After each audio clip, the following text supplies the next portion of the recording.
All right, welcome fans. How's it going? My name is Vishwas with Along the Seam. It's been a while. We brought this Cricket Fix show to you, but with the World Cup going into the business end of things, we felt it's prudent to get together and discuss some of the ongoings. So I have Bharat. How's it going, man? Hey, it's been a while. Things are going great. Excellent. So let's get right into it, huh? Semifinals is coming up. First game is on Tuesday. The next one's on Thursday. But before that, I want to get some thoughts from you about what has been the highlight for you so far. Just very quickly, some things that have stood out and made this tournament good so far as we get into the business end of things. It's been an interesting tournament. So only a couple of games have really gone till the last ball. And to me, the highlight's been the fact that specialist batsmen and bowlers have done so well. I can't think of any kind of bits and pieces cricketer or an all-rounder really shining in this World Cup. It's been good batting that gets you these really big scores, and an aggressive bowling and aggressive captaincy. That seems to be the general theme. And this kind of definitely stands out from the last World Cup in that sense because if you remember, Yuvraj Singh, for example, is this classic. He isn't a go-to bowler in normal circumstances, but he was kind of the standout bowler last time. So we don't have anybody like that this time. There's two things there that I want to point out that you brought up. So, equal balance between the batting and bowling. So, if you look at the number of bowlers who've taken 15 wickets or more, I think we almost have 5 or 6 bowlers now. And second thing, there's a lot of runs that have been scored, but lots of wickets have been taken. Do you think that the small grounds and the good tracks in New Zealand and Australia are contributing to sort of this balance not being either one or the other, but kind of being steady? I agree. To add to that, I think also the two new balls and the general rules, made it interesting. A lot of wickets falling during the power play, for example, which is now kind of mandatory to take before the 35th over. So these changes have been there is this better battle between bat and ball. But on the other hand, you also see really one-sided battles. So the batsmen have typically done really well. The bowlers have done great. It's just not doesn't seem to have enough exciting games in that sense where both teams are competitive till the end. Yeah, just today I was reading, for example, that one of the things that someone like Sri Lanka got wrong was that they went with lots of bits and pieces cricketers, only a couple of batsmen, a couple of regular bowlers. But like you said, it has the rules have changed, huh? You don't the way the bowling restrictions are, the fielding restrictions are, and all the freedom that's given to the batsman. You actually need genuine batsman and genuine bowler, and perhaps only have a place for a single all-rounder. So it gives a good example in that summary that was on Cricinfo for how Pakistan, someone like Sri Lanka did. They went with a lot of bits and bits cricketers, and I don't think this is the World Cup for that. Would you agree? I agree, and I wouldn't have predicted that from the get-go. As in, it sounds like all-rounders have always been useful, but just not in this World Cup. And I wanted to ask you about what do you think about clearly the 4 best teams are in the semifinals, right? So where does this leave us with the discussion of the associates, especially given the context of the next World Cup? Excellent point, and I think that for me has been the highlight so far. With all the talk going into the tournament about ICC taking a stance where they want to cut the tournament down to the 8 strong teams. I, for one, this World Cup has shown me that the associates are they're there to stay. Teams like Afghanistan and Ireland have shown that they belong here. Zimbabwe did well. I think Scotland, if anyone, was probably the only team that had a lot of room for improvement, and so is the UAE. The UAE came up. This is their first time in a global tournament. Yeah, they played back in the '96, but really had nothing to show for then. But right now, I think they came out well. That for me is a big statement. Saying and taking the stance that these teams do not belong in the big tournament is completely wrong.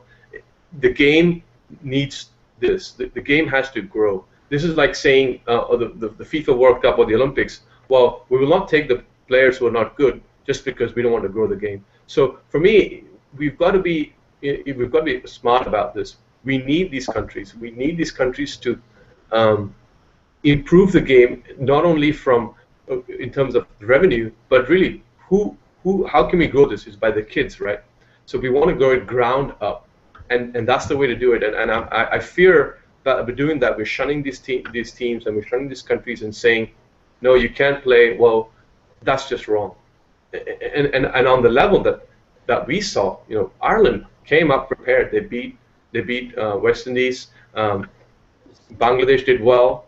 So even though Bangladesh is a full not an associate anymore, but Bangladesh were there 8 years ago. See where they've come to, and I completely think that the other teams will be there soon, if not if not very soon. Yeah, especially given the fact that cricket is only growing in the big three, Australia, England, and India. And for the other nations, there've been all kinds of issues with respect to finances, and they've become really dependent on the big three, who seem to be determining policy for the most part. So I think growth is really necessary. So I'm not sure teams like West Indies and Zimbabwe and Sri Lanka, just don't have the money power to, I think, sustain this for a really long time, unless they get more support. Absolutely right, and I think we've got to be smart. We cannot just think about it from a money point of view. We've got to think growth. People think that with money we'll get growth, but I think it's the other way around. We've got to grow the game. We've got to globalize it. We've got to get to the grassroots in not only the big countries but also some of the smaller countries, and then we will see that in the future. So with that, let me just change the topic some. Let's talk about the semifinals. So let's get the first game. Like you said before, I think we both are in complete agreement. The four best teams are in the semifinals right now. So the first semifinals is going to be New Zealand versus South Africa. Where do you see this one going? This is going to be a tricky one. So on paper, I think it's really hard to separate the two teams. But they are playing in Auckland. I think they're playing in Auckland. So there's going to be a big crowd support for the New Zealand team, who seem to have done really, really well. So just given what's happened so far, they've won all their games. South Africa has not. But here's the tricky part. South Africa has at least 4 genuine match winners who can change any game at any point. So I would say if everything goes per plan, and these 4 match winners, Adrian de Villiers or Dale Steyn, for example, they don't come up with this superb performance, I see it going New Zealand's way, just given the strength of their batting and bowling that they've displayed in this particular World Cup. For me, this is a classic case of a completely 50-50 game. It can turn one way or the other. I'm leaning towards New Zealand just because of the home support.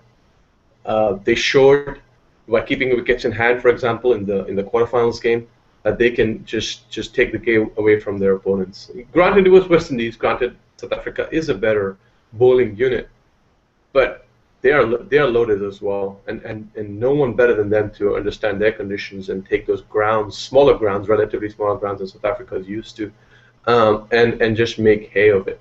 South Africa, of course, have, like you correctly mentioned, lots of match winners.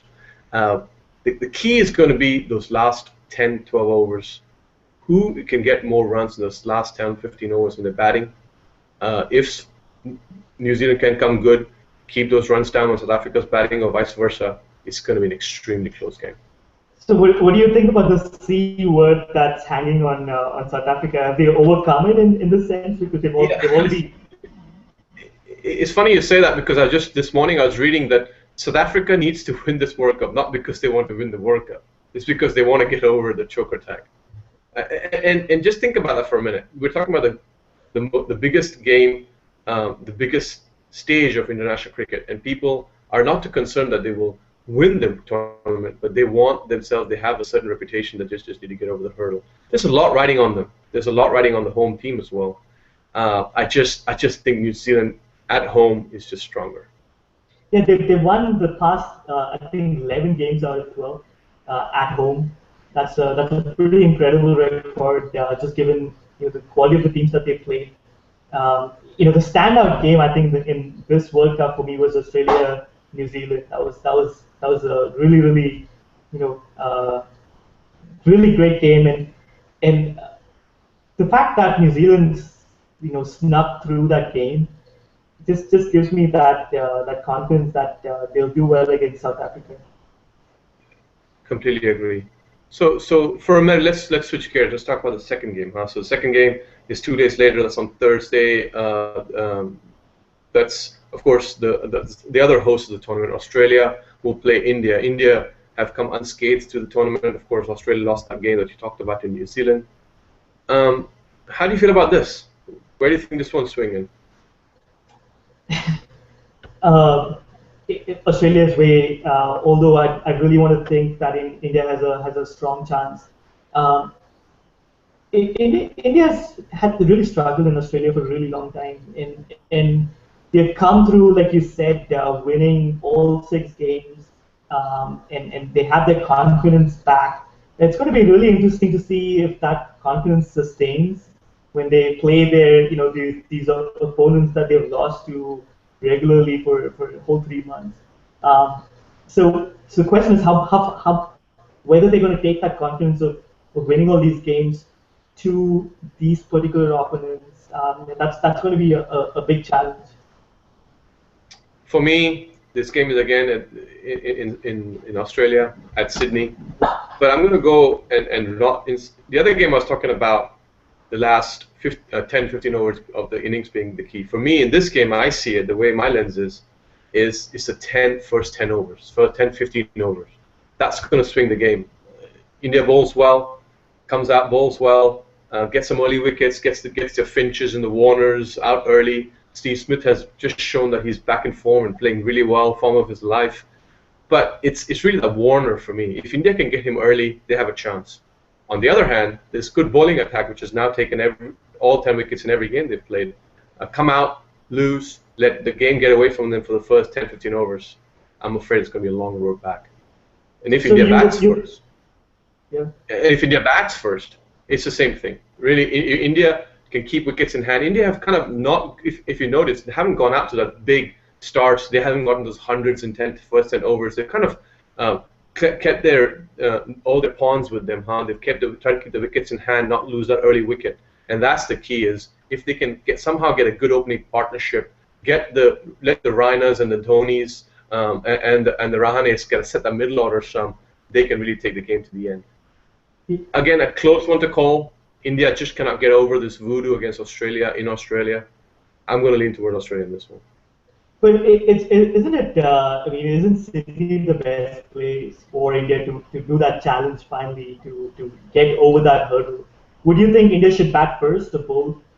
I think if India wins the toss, they should bat first, get 300, 320, and then just come and bowl this team out. So my prediction is that they'll do that, and it's going to be a really tight game, and there's going to be some big hitting that will tilt it in Australia's favor. So far, India's done great in terms of bowling, but nobody's attacked their bowling so far. I mean, they've had the luxury of really big targets set by the batsman, creating that pressure automatically. So now the pressure is going to be on the bowlers. That's going to be interesting to see how they sustain that. So I hope it goes India's way, but my personal bias. But it looks like New Zealand, Australia. Somebody mentioned this 2011. South Africa, India were hosts. Sri Lanka and India were hosts and ended up playing the final.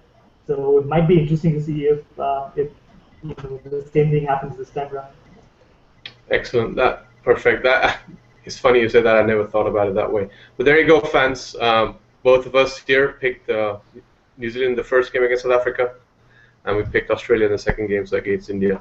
We'll talk more a little bit before the final, Bharat, but I think it's a good place to leave it. Thank you for your time today, and let's go and enjoy these 2 games.